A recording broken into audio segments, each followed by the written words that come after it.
un-American sort of violence, and like not necessarily even. Doesn't seem like you're specifically interested in just like. I mean, we all know it's there and it's happened or it's happening. It seems like that's not quite. No. You're not interested in like pulling the curtain back. No, we already get it. Yeah, but there's something else that language allows that like holds or communicates something of that violence, or I'm like interested about the relation in that. Yeah, like, okay, incels, you know, like, that's really distinctly, I mean, it could be German, it could be Swedish, I don't know, but it feels distinctly American in the way it's, like, what is that? That is sort of, I wouldn't say it's above and beyond, you know, it sort of connects to other epics and other maybe religious orders and institutions, but the language of incel, like, just think about involuntary celibate. So incel as kind of connects to like sleeper cells and connects to a certain kind of like approved, abetted violence against women in particular, that is kind of branded, targeted, marketed, known, packaged before it's even, it's like not even, it's hardly out of the womb, so to speak, ironically, you know, and that is like that word incel or red pills or the way we abbreviate everything, and everything is code in American culture. I find that really violent, in the same way that I find academic language extremely violent, in that it conveys, even when the person doesn't want to, intense privilege, intense exclusion of other people.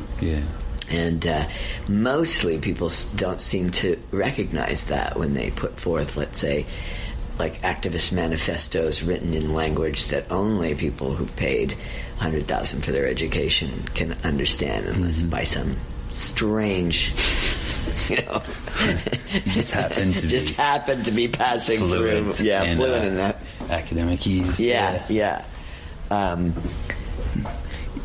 it's interesting because your work is so. I mean, I guess a lot of people say they don't get it, or it's hard to understand. I mean, you, like, I don't know, how do you describe that, like the difficulty of your work? In getting it? Well, I have a problem with getting it, because I haven't seen anything that isn't, like, at a super base level that I get. But so I don't really understand when people say that, because what is to get? I don't even understand what that means. Well, I think but would you consider your work difficult? And how do you, because I don't want to use the word like getting it, but I'm just wondering how you would describe its difficulty, because I think it's difficult for people who want to come to something, get the quote-unquote message, reduce it, take it away, and dismiss it. So it is. That's because I feel like that's the kind of the contemporary theater experience. And then you can like it if you laugh or cry. And you put those two things, you know, together, and you have like banality. So I think my work is specifically meant for people whose job is essentially to deconstruct language. That's the artist, you know, and or visual culture. And experience something. You know, so I feel like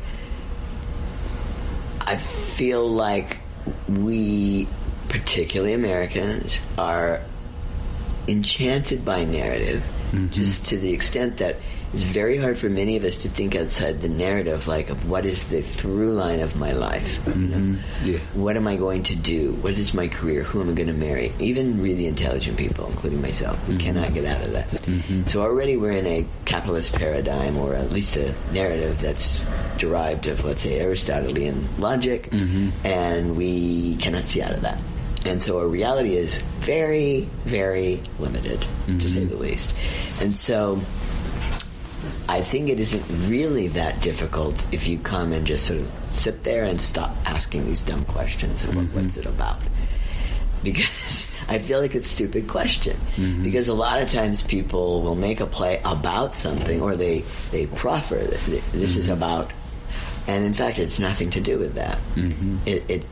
it's all around that, or that's the premise, but what's happening is something deeply psychological and deeply different than the author intends.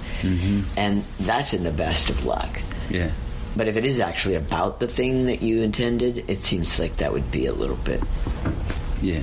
So your difficulty is maybe that you're not interested in offering somebody something that anyone can consider that they get or like or dislike. I think it's like, again, like, okay, let's say abstract painting.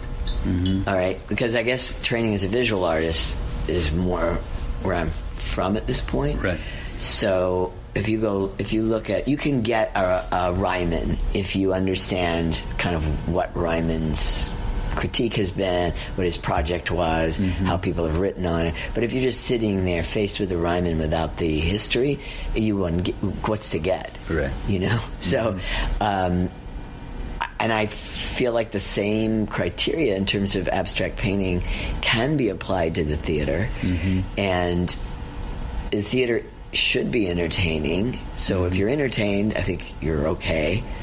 But as far as, like, the difficulty is